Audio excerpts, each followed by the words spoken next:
Orang Medan itu punya satu ciri khas, truk-truknya ditulis ini.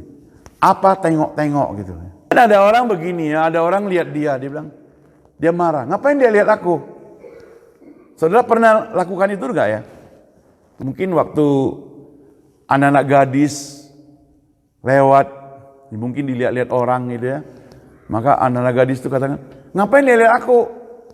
Tapi saudara sesungguhnya kalau saya tidak melihat orang itu, apakah orang itu tahu dia lihat saya? Enggak tahu kan ya. Berarti waktu saya tanya, ngapain lihat aku? Berarti saya juga sedang melihat dia kan. Jadi satu sama. Artinya apa saudara? Artinya jangan kita hitung-hitungan lah. Istilahnya jadi orang ya cincai-cincai sedikit gitu ya.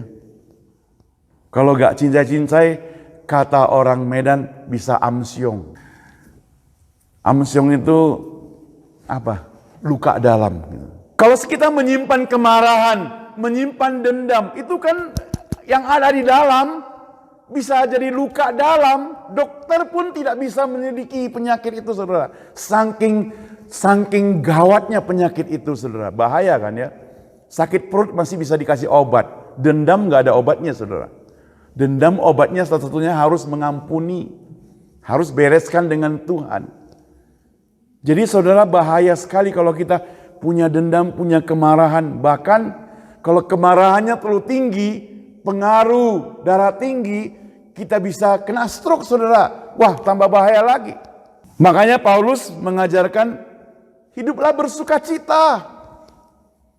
Orang yang bersukacita itu paling senang, kemana-mana senyum. Ketawa penuh sukacita. Ada uang sukacita. Gak punya uang sukacita. Itu sebabnya maka hidup kita itu gak perlu terlalu tinggi. Kalau makan ya di restoran yang sedang-sedang cukup gitu ya.